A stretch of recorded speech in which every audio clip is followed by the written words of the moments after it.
and the quiet stillness between one heartbeat and the next, there lies a question older than time itself. What happens when we die? From the dawn of human consciousness, this mystery has haunted our dreams, shaped our religions, and driven our science. Every civilization, every faith, every culture has looked into the endless night beyond life, searching for meaning, for hope, for truth. But what if death is not the end, but the beginning of something else? What if the line we call the end is merely the threshold, a passage into another state of existence that our limited senses cannot yet perceive? In this journey, we will travel through ancient beliefs and modern science, from the Egyptian Book of the Dead to quantum theories of consciousness. We will hear the whispers of those who claim to have seen the light beyond death, and the cold precision of scientists who map the dying brain. This is not a story of faith versus reason. It is a story of wonder, a search for answers that lies at the very heart of what it means to be human. This is the Wonder Lab, and tonight we journey beyond life itself, into the mystery of what comes after. When the heart stops beating, time itself seems to pause.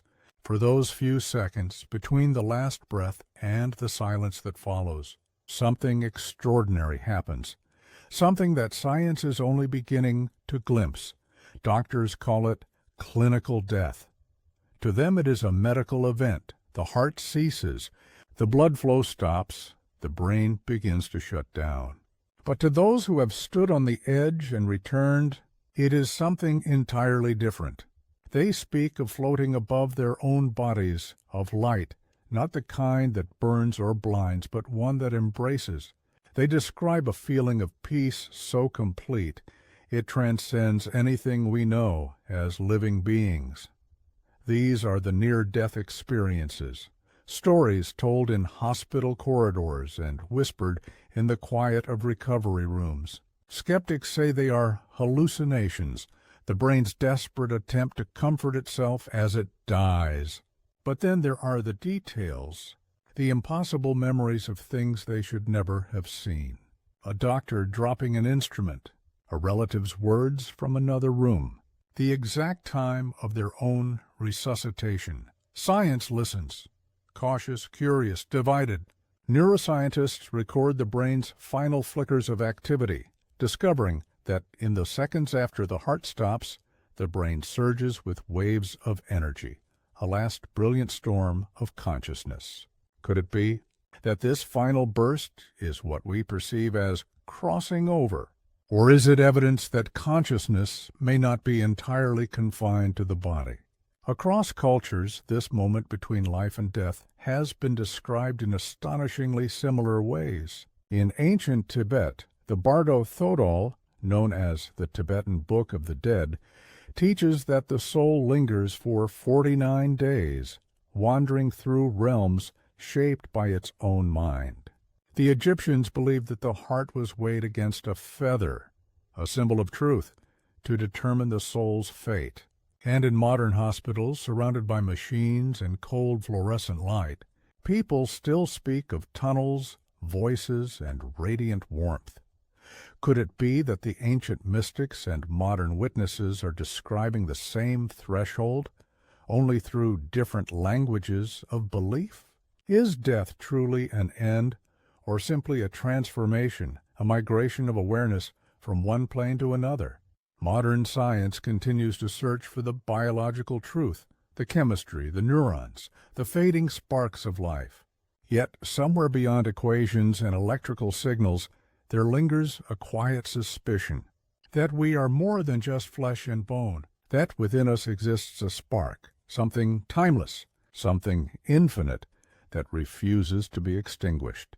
As one physician once said after reviving a patient who swore they had seen the other side, I can bring the body back. But what returns with it, I do not fully understand. And perhaps that is where the real mystery begins.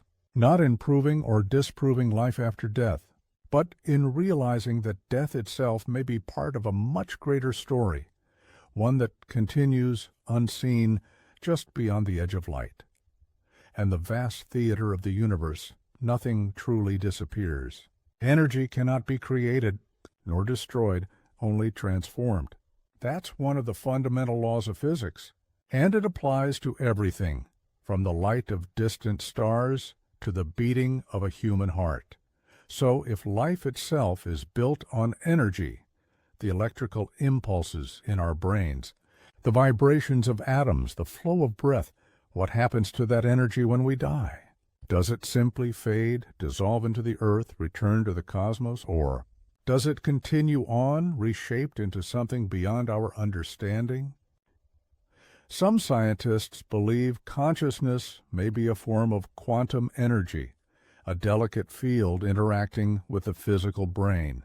If that's true, then death might not end consciousness at all. It may only release it, like air leaving a vessel, dispersing into the infinite.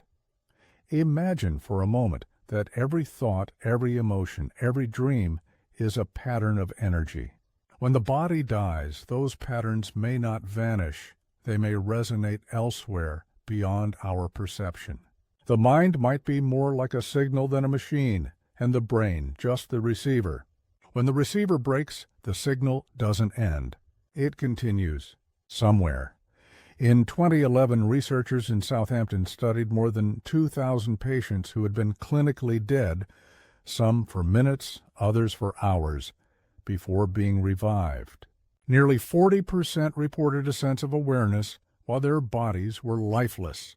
Some recalled floating above the operating table. Some described meeting loved ones who had long passed away. And one man could recount in perfect detail the sounds of the machines and the conversation of the doctors, while his brain showed no measurable activity. Science, baffled, called it residual consciousness, but many began to ask the question no one dared to voice. What if the human soul is not an illusion, but a reality we haven't yet learned to measure? Across the ancient world, from India's Upanishads to the Greek philosophers, the soul was described as the essence that animates matter, the unseen fire behind the eyes. They called it Atman, Psyche, Ka, Ruach, different names for the same mysterious spark, a spark that returns endlessly in cycles of death and rebirth. And perhaps in that cycle, the universe preserves everything. Every memory, every heartbeat, every life, woven back into the fabric of creation.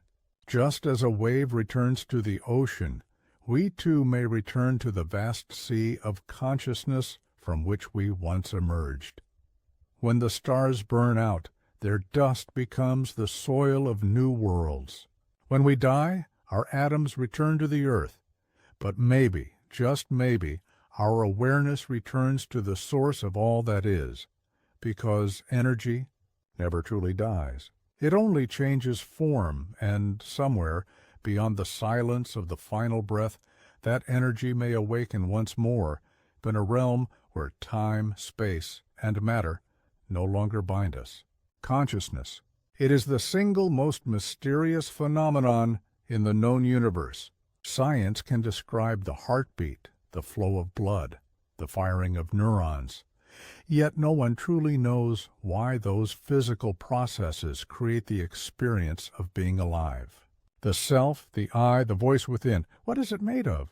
When we look at the stars, we don't just see them, we feel them. That feeling, that sense of awareness, is the spark that makes us human.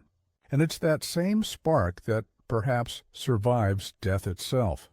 Neuroscientists often describe the brain as an intricate orchestra of billions of neurons. Each neuron fires, responds, communicates, and in that network consciousness arises. But there are cracks in this model, moments where the science doesn't add up. People in deep comas whose brains show no activity, sometimes awaken with vivid experiences of places, faces, and moments they could not have seen. Blind individuals report seeing light during near-death experiences, and some patients, pronounced clinically dead for minutes, recall events that happened far away from their physical bodies. It is as though consciousness is not confined to the brain, but merely connected to it, like a signal tethered to an antenna. If that's true, then the mind might exist on a level of reality that our instruments cannot yet detect, a field subtle and invisible, yet infinite. Physicists, such as Sir Roger Penrose and Dr. Stewart Hameroff, have proposed that consciousness might originate in quantum processes within the brain's microtubules, tiny structures that behave like subatomic computers. They suggest that our awareness might be a quantum state, one that can exist outside the body and even persist after biological death. In this theory, death is not destruction, it is decoherence. The quantum state of the mind simply leaves its biological container and merges with the cosmic field from which it came. Ancient spiritual texts said much the same thing, though in language of poetry rather than physics. The Bhagavad Gita speaks of the soul as eternal, indestructible, untouched by fire or decay. The Greeks imagined it as a divine breath. The Sufis called it ruh, a luminous essence that longs to return to its source. Could all these traditions have been pointing toward the same truth? That the essence of consciousness is fundamental to the universe, not an accident of biology. Imagine for a moment that reality itself is a vast ocean of awareness, and each human life is a wave upon its surface. When the wave collapses, its form disappears, toom, but the water remains, forever part of the sea. Death, then, is not annihilation, but reunion. Some researchers have even suggested that the universe itself might be conscious, that matter and mind are not separate, but two sides of the same cosmic coin. If consciousness is woven into the fabric of existence, then perhaps our individual minds are fragments of that universal intelligence, temporary expressions of a much greater whole, and when we die, we may simply return to that whole, back into the silent field of creation, where all thought begins and ends. One scientist once wrote, "If consciousness is a fundamental property of the universe, then death does not destroy it, it only frees it. Perhaps that is the greatest secret life holds, that what we call death is merely the opening of another door." Since the dawn of time, humankind has tried to map the unseen. Long before telescopes and laboratories, our ancestors looked beyond the veil of death and imagined worlds that stretched past the grave, realms of light and shadow, of judgment and rebirth, of endless wandering and eternal peace. The Egyptians built entire civilizations around this belief.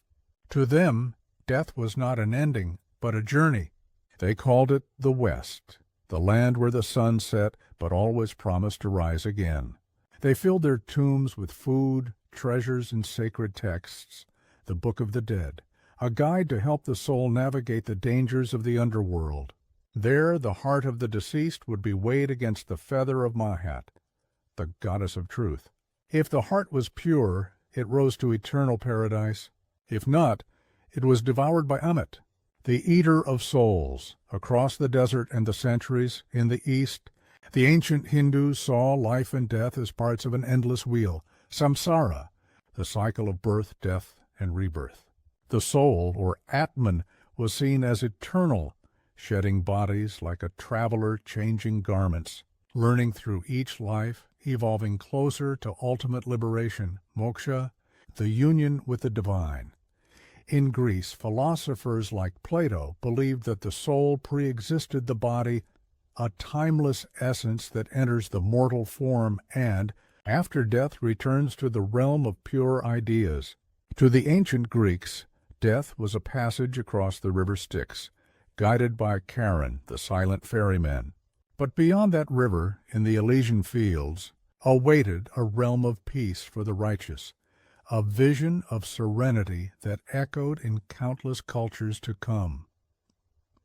In Norse legend, Warriors who died with honor were carried by the Valkyries to Valhalla, a hall of endless feasts and battles, where the brave awaited the final twilight of the gods. To the Celts, death was simply another beginning, a doorway between worlds, where ancestors and spirits lingered, guiding the living in dreams and whispers. And in the heart of the world's great monotheistic faiths, Judaism, Christianity, and Islam, the promise of life after death became the cornerstone of moral and spiritual existence. Heaven and hell, paradise and judgment, the scales of justice that weigh every human deed. Each speaks of the same yearning, that our lives matter beyond their brief flicker on earth, that the soul endures, that justice and love extend beyond the grave, across all continents. In every tongue the pattern repeats. Different stories, different names, but the same hunger to understand the unknown.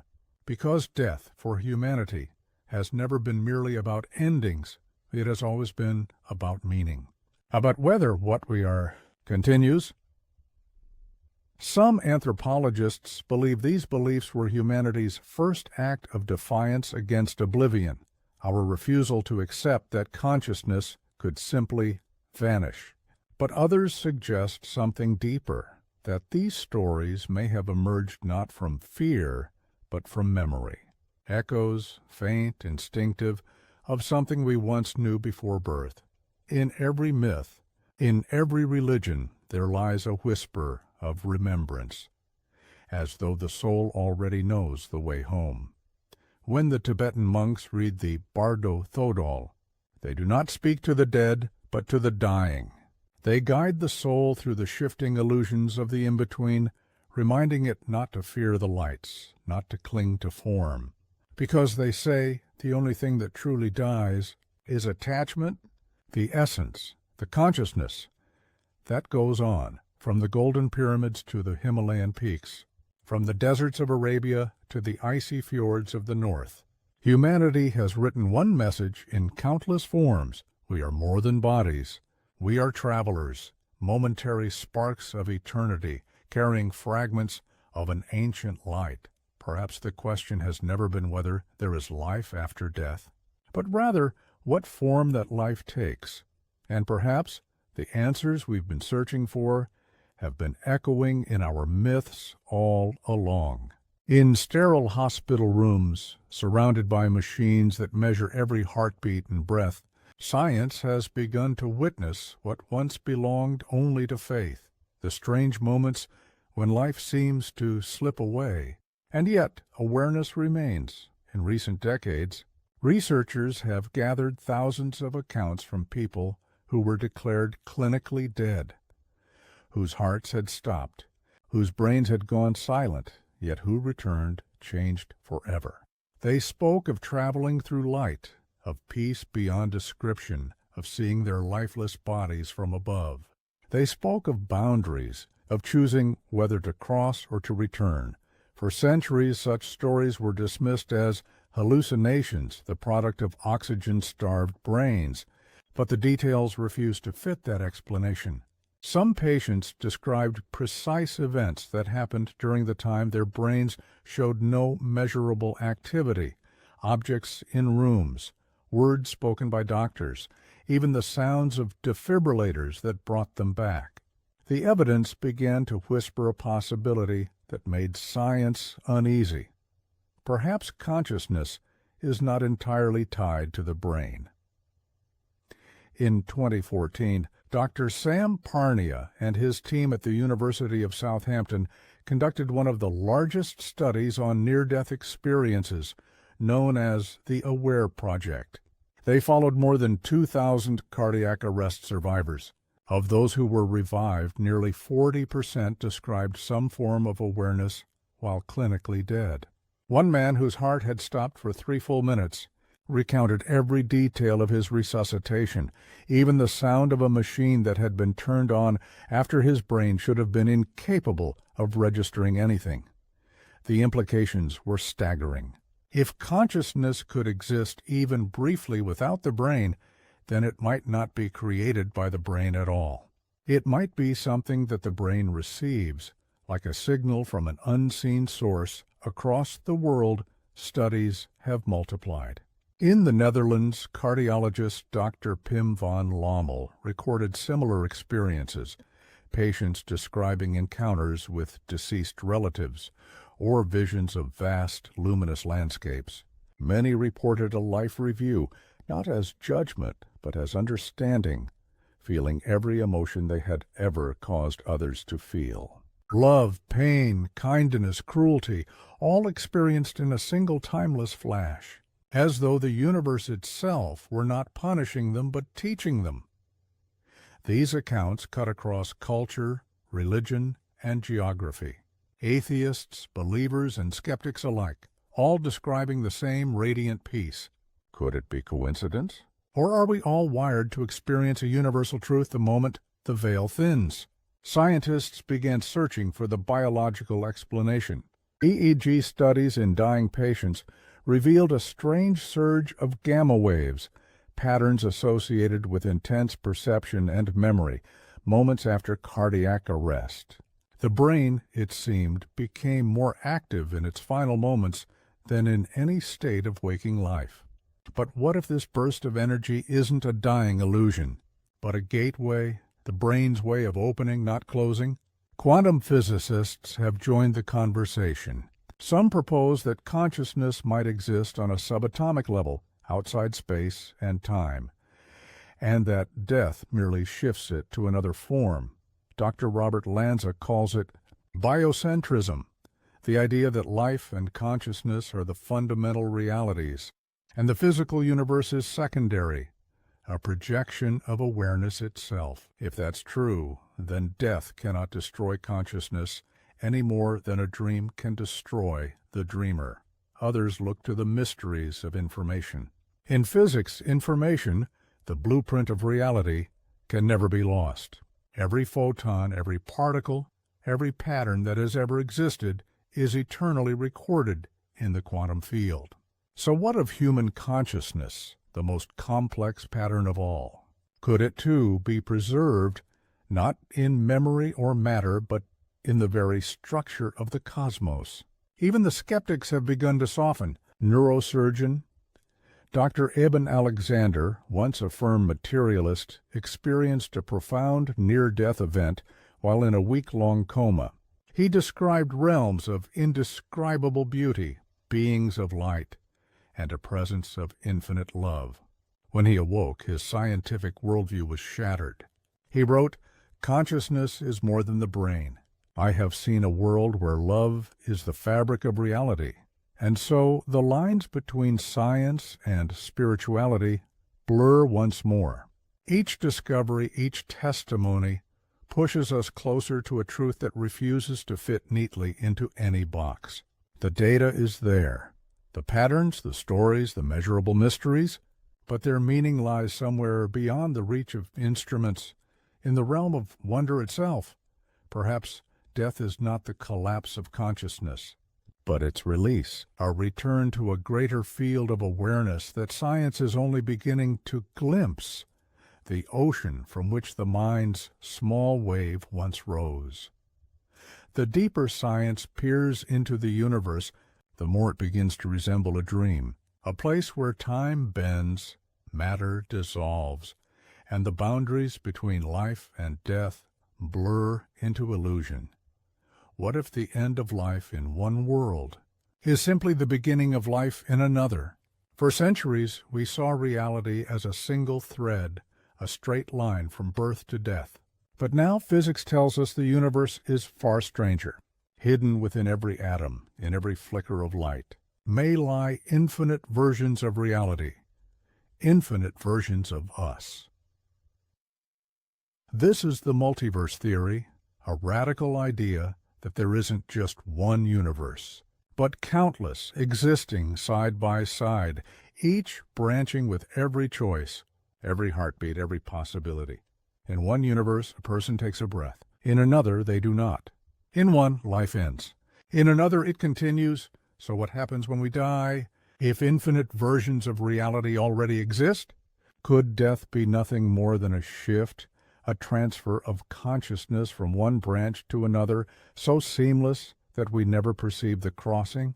Some physicists quietly suspect so. Dr. Hugh Everett, who first proposed the many worlds interpretation of quantum mechanics, believed that every quantum event spawns new universes, parallel timelines where every possible outcome occurs. If consciousness is a quantum phenomenon, then it might naturally migrate across these realities, continuing in one even as it ceases in another. Death, then, becomes a relative concept, a local event, not an absolute end. In this model, you never experience your own death. Your consciousness simply moves along the path where you survive, perhaps in a different body, a different world, a slightly altered version of the universe. To the outside observer, you are gone. But to yourself, life continues, uninterrupted, eternal. It's a theory both exhilarating and unsettling.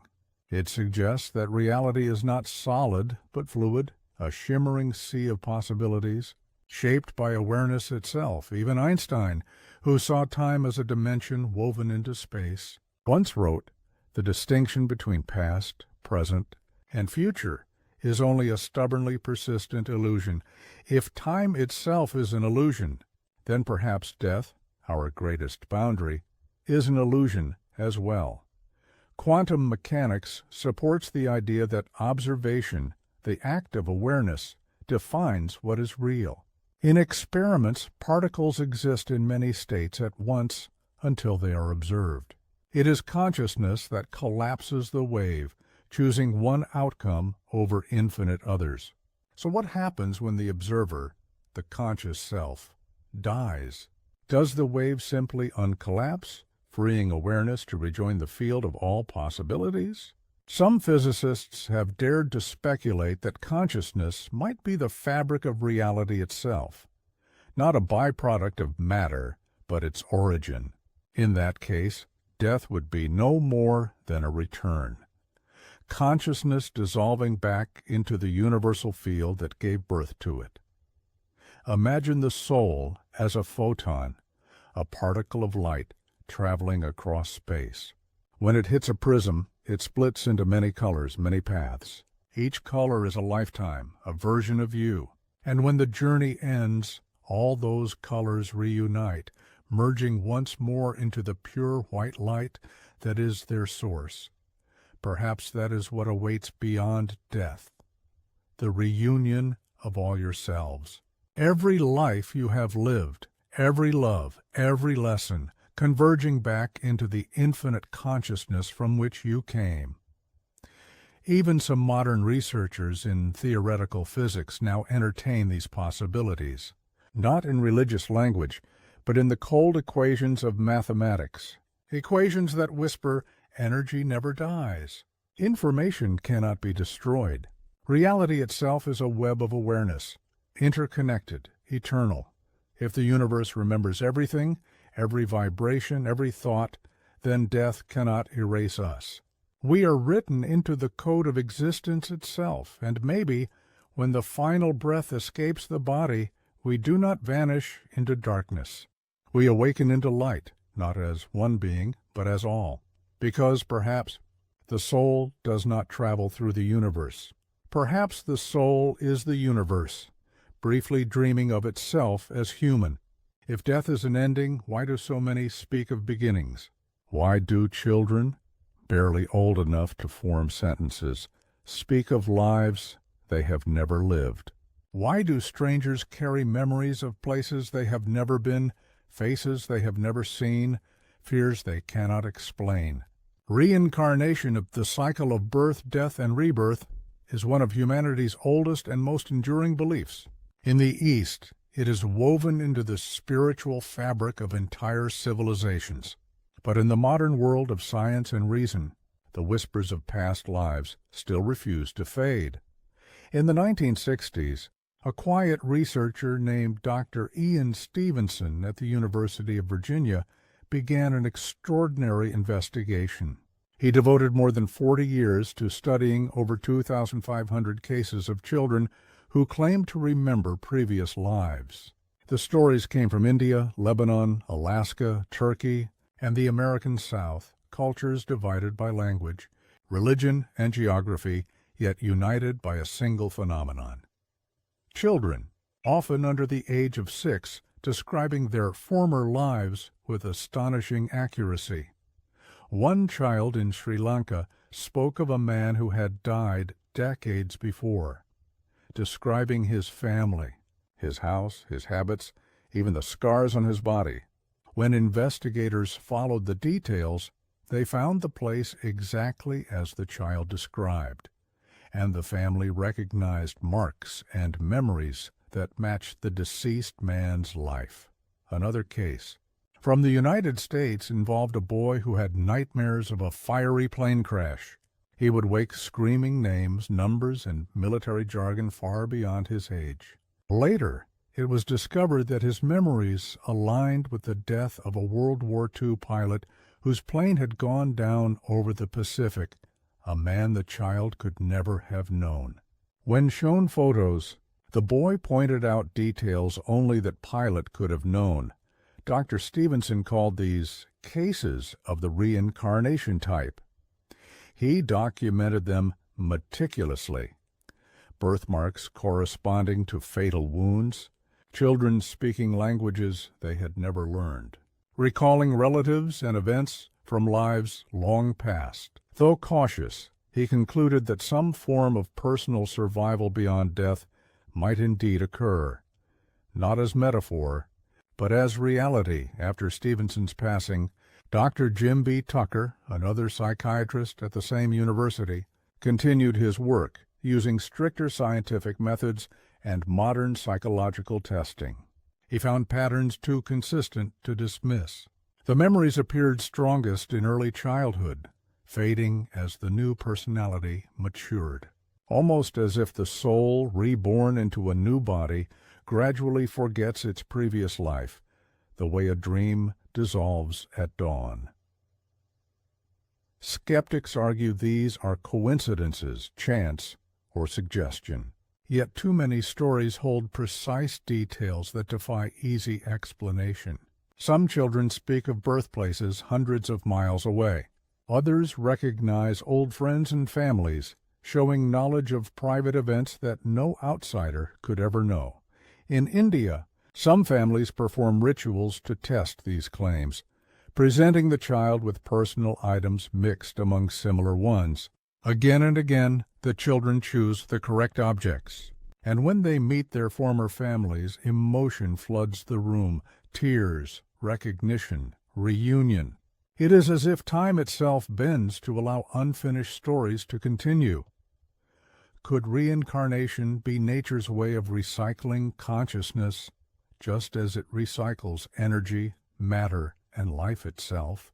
When a flower dies, its atoms return to the soil, feeding the roots of new blossoms. Why should consciousness, the universe's most refined creation, be any different? Some physicists, too, have begun to wonder if consciousness is indeed a quantum field, non-local, indestructible. It may simply find new forms, new vessels, across time and space. The body changes, the memory resets, but the essence remains, like a melody that finds new instruments to play its tune. In every culture, the theme repeats. In Tibet, the Dalai Lamas are believed to reincarnate, each recognizing objects and people from their former lives. Among Native American tribes, elders speak of souls returning through bloodlines, the ancestors reborn within their descendants. And in the Caribbean, some believe that the newborn carries within them the unfinished dreams of those who came before. Perhaps that's why certain fears, talents, and instincts seem to appear from nowhere. A child who plays the piano like a master at 5, a soldier haunted by a war he never fought, an artist who paints places she has never seen. Maybe these are not accidents. Maybe they are echoes, soft, shimmering traces of lives once lived, woven into the tapestry of the present. If consciousness truly transcends death, then reincarnation may not be a belief at all. but a process, a universal rhythm pulsing through eternity as the soul learns, evolves, and returns again and again until it remembers what it was always meant to be. And perhaps, in the end, death is not the final note in the song of existence. It is the silence between two verses, the pause before the music begins again. We live as though time is a river, flowing endlessly forward, carrying us from birth to death. We measure it in hours and years, in sunrises and shadows, believing that the past is gone and the future has yet to come. But what if time doesn't flow at all? What if it simply is? Modern physics tells us that time is not a universal constant. It bends, stretches, and folds depending on gravity, speed, and space. Einstein's theory of relativity shattered the idea of a single, shared now. For one observer, a moment may last forever. For another, it may pass in an instant. There is no universal clock, only perspective, and from that revelation came an astonishing truth.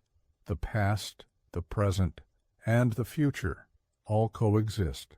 Every heartbeat you have ever felt, every life that ever was or will be, may exist together, side by side, in the vast tapestry of space-time.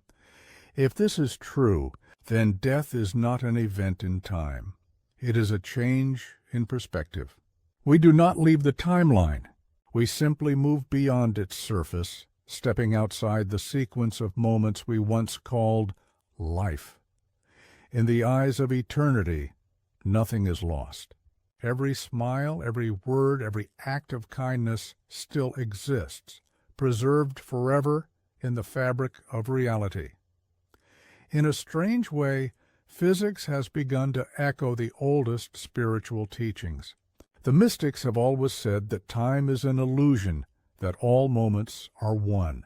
In meditation, they speak of reaching a state beyond time, where birth and death dissolve into a single eternal presence, where before and after vanish, and only pure being remains. In that realm, there is no coming or going, only existence itself, unbroken and complete. Perhaps this is what near-death experiencers mean when they say they entered a place where time did not exist, where an entire lifetime could unfold in a single instant, and eternity felt as brief as a breath. It is not that they went somewhere else, it's that they rose above the current of time and saw the river from the sky. Imagine the universe as a vast book, not written page by page, but existing all at once. We, living inside it, can only read one line at a time. We call that line the present. But to the consciousness that transcends death, the whole book lies open, every beginning, every ending, visible in one eternal glance. Perhaps this is what the soul glimpses in its final moments, not a future or a past, but the entire story of its existence, all at once. Every choice, every consequence, every life, connected like constellations across an infinite sky. Even science, reluctant though it is, has begun to sense the truth hiding in plain sight. Quantum mechanics suggests that reality is not built from matter, but from probabilities, timeless possibilities that only appear solid when observed. If the act of observation creates time, then when consciousness steps beyond the physical world, time itself dissolves. What remains is pure awareness, eternal, boundless, free. Philosophers call it the eternal now, a state where all that has ever been and all that will ever be coexist in perfect stillness. Maybe this is where we return when we die, not into darkness or distance, but into timelessness, into the still center of all creation, where everything that ever mattered already exists. The great physicist Carlo Rovelli once wrote, "We are not in time. We are time. When we change, time passes. If we are time, then death is not our end. It is simply the completion of a cycle, the moment when the wave recognizes itself as the ocean, And perhaps that ocean has no beginning and no end, only ripples that rise and fall, like lives emerging and fading, yet never truly separate from the infinite sea of being. In that vast stillness, there is no before, no after, only always. And maybe that's what immortality really means. Not endless years, but freedom from time itself. At the edge of death, countless witnesses describe the same vision. A tunnel, a brilliant light, a presence that feels more real than life itself. And within that light, a peace so vast, so complete, that words can barely touch it. To the dying, time slows, the body fades, and consciousness seems to expand, detached from pain, from fear, from form. Doctors have recorded brain activity that spikes moments after clinical death, a sudden surge of organized energy, as if the mind awakens one final time before silence. But what if that moment is not the end, but the crossing? For those who return, their stories echo across cultures, languages, and centuries. They speak of being drawn toward the light, not as something external, but as a return to home. They describe meeting beings of pure compassion, not gods of judgment, but presences of infinite understanding. Some see lost relatives, waiting not in sadness, but in joy. Others feel themselves dissolve, merging with the light, realizing that the light was never separate from them at all. A woman once said, "It wasn't that I went to heaven. Heaven was always here. I just finally remembered it." Neurologists call these experiences hallucinations, the brain's last electrical storms as oxygen fades.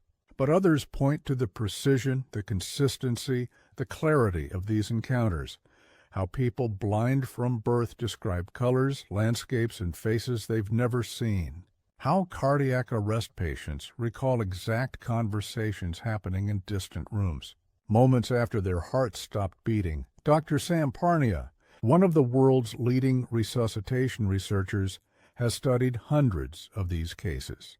He calls them recalled experiences of death. In his findings, up to 20% of patients revived after cardiac arrest reported a clear, structured experience, awareness, separation from the body, entry into light. He suggests that consciousness may persist for minutes, maybe longer, after the brain has shut down. If that is true, then perhaps the mind is not produced by the brain, but channeled through it. And when the channel closes, consciousness continues elsewhere, freed from the machinery that once contained it. Those who touch that realm often return transformed. They lose their fear of death. They describe life as a sacred opportunity, not a struggle for survival, but a lesson in love. Many speak of a life review, where every action, every emotion is relived, not as punishment, but as understanding. They feel the pain they caused others and the love they gave. It is as if consciousness expands beyond the self, perceiving the truth of all connections. Imagine for a moment that everything in existence, every thought, every being, every atom, is part of one vast consciousness experiencing itself in endless forms. In that vision, death is simply the moment the drop realizes it was never separate from the ocean. The moment the mirror remembers it was always reflecting the same light. Science is beginning to glimpse this unity too. Quantum entanglement shows us that two particles, once connected, remain linked across distance, instantly affecting each other, even light years apart. If matter behaves this way, could consciousness, the universe's deepest layer, also be fundamentally connected? Could death simply be the dissolving of boundaries, the merging of one awareness into the infinite field of all awareness? In ancient Egypt, they called it the journey to the west, the return to the source. In Hindu philosophy, it is moksha, liberation from the cycle of birth and death. In Christianity, it is eternal life, not endless duration, but unity with the divine. And in modern physics, it is the conservation of energy, the law that nothing is lost, only transformed. Perhaps the light seen in death is not a destination. It is the realization of truth, that we were never separate from it to begin with, that the same radiance which burns in the heart of a star also burns within us, and in that instant of recognition all fear vanishes. There is no judgment, no time, no distance. Only being. To die, then, may not be to vanish, but to awaken, to remember what we truly are, a fragment of the infinite, returning to itself, and maybe, in that vast luminous silence, the universe whispers the words it has always meant to say. You were never alone. Every culture, every era, every human heart has felt it, the quiet truth that life and death are not opposites, but reflections of one another. We come from mystery, we return to mystery, and in between we call it living. For centuries we've searched for proof, in temples, in laboratories, in the starlit silence of our own thoughts. We've dissected the brain, measured the heartbeat, mapped the dying mind. And yet, the deeper we look, the more we realize the answers do not lie out there. They lie within. Because perhaps consciousness is not an accident of biology. Perhaps it is the foundation upon which reality itself is built. Maybe the universe isn't made of matter, but of awareness, the same awareness that looks out from our eyes, dreams in our sleep, and wonders where it goes when we die. In ancient wisdom, life and death are two halves of the same breath, one inhaled, one released, but both part of the same rhythm. We are born, we grow, we fade, and yet something watches through it all. That witness, silent, unchanging, infinite, might be what we truly are. Some say the soul travels through countless lifetimes, gathering experiences like stars collecting light, each existence a lesson, each death a doorway. Others say this is all one great dream, consciousness exploring itself through endless forms, forgetting and remembering, again and again. And maybe both are true. Maybe we are both the dreamer and the dream. Science now finds itself standing at the edge of the same mystery that poets and prophets once described. Quantum physics shows us a universe woven of probabilities, where reality exists only when observed, where energy and matter blur into one. If consciousness is part of that equation, then the observer is not separate from what is observed. The universe might not just contain awareness. It is awareness. When a star dies, it does not vanish. Its matter becomes clouds of dust. Its energy becomes light, traveling across galaxies. In time, that dust forms new stars, new worlds, new life. So too may consciousness, the spark within us, scatter into the cosmos to be reborn in ways we cannot yet comprehend. Maybe death is not a loss, but a transformation, the unfolding of the universe remembering itself through countless eyes. When we weep for those who have gone, we are not mourning their end. We are witnessing their return into the infinite sea from which we all emerge. The mystics call it the Great Return. The physicists call it conservation. The poets call it love. And perhaps they are all speaking of the same thing, the boundless unity that ties every atom, every life, every death together. We are waves upon a vast cosmic ocean, rising, falling, and rising again. The ocean never disappears. It simply changes shape.